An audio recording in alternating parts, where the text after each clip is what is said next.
Hello guys, welcome back from DMA Education Service. အားလုံးပဲမင်္ဂလာပါဆရာကတော့ DMA Education Service နဲ့ Tube English ဆနာမှာ English ကိုအဓိကတိုင်းလို့သင်ကြားပေးနေတဲ့ဆရာတရံဖြစ်ပါတယ်ဆရာကဒီနေ့မှလည်း English နဲ့ပတ်သက်ပြီးတော့ English speaking လေးတာနေတူတဲ့အကျိုးရှိမဲ့ English speaking pattern လေးကိုထပ်မံပြီးတော့ရှင်းလင်းပေးမှာဖြစ်ပါတယ်ပေါ့နော်ဆရာတော်လေးလာကြည့်ကြမယ်ဆရာဒီရှင်းလင်းပေးခြင်းတဲ့ English speaking pattern လေးကတော့ဆရာတို့က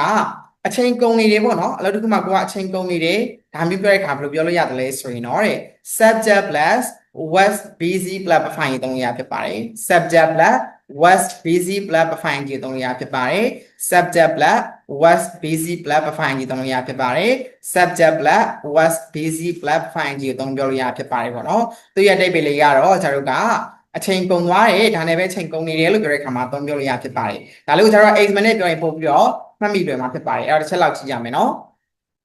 example ပြောမယ်I was busy learning English အဲ့ဆိုငါအင်္ဂလိပ်လေ့လာနေရတယ်ပဲအချိန်တစ်နေ့လုံးကုန်သွားတယ်ပေါ့ဒါမျိုးပြန်ပြောလို့ရဖြစ်ပါတယ် I was busy learning English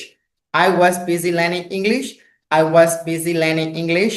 I was busy learning English လို့ပြောလို့ရဖြစ်ပါတယ်နောက်တစ်ခုကကြတော့ငါမင်းကြောင့်တွင်းရပဲအချိန်ကုန်သွားတယ်ဆိုရင် I was busy thinking about you I was busy thinking about you I was busy thinking about you I was busy thinking about you I was busy thinking about you လို့ပြောလို့ရဖြစ်ပါတယ်သူရဲ့အဓိပ္ပာယ်လေးကတော့ငါမင်းကြောင့်တွေးပြီးတော့ပဲအချိန်တွေကုန်သွားတယ်ကွာဒါမျိုးပြောရင်ပြောလို့ရဖြစ်ပါတယ်เนาะနောက်တစ်မျိုးအနေနဲ့ကတော့ငါပေါ့နော်ဆိုရပါစို့ငါအလုပ်လုပ်နေနေပဲအချိန်ကုန်သွားတယ်ဆိုရင် I was busy doing my work I was busy doing my work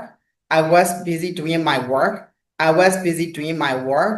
I was busy doing my work I was busy doing my work လို့ပြောလို့ရဖြစ်ပါတယ်ဒီကတော့ဒါအလုပ်တစ်ခုလုပ်နေနေပဲအချိန်ကုန်သွားတယ်ပေါ့နော်ဒါမျိုးပြောရင်ပြောလို့ရဖြစ်ပါတယ်ဒီလို English speaking pattern လေးတွေကိုစကားပြောတဲ့အခါမှာသုံးပြုခြင်းအပြင် English speaking ပြောတဲ့အခါမှာပို့ပြီးတော့ကောင်းမလာမှာဖြစ်ပါတယ်ပေါ့နော်အဲဒီမျိုးကျိုးရှိတဲ့ဗီဒီယိုနောက်ထပ်ဗီဒီယိုမှာဆရာတို့ကထပ်မံပြီးတော့ share လုပ်မှာဖြစ်တွေ့ကြမို့လို့ site page ကိုလည်း like and share လေးလုပ်ပေးထားအောင်ပါနေဦးနော်ဆရာနောက်ထပ်ဗီဒီယိုမှာထပ်မံတွေ့ကြမယ် see you next video bye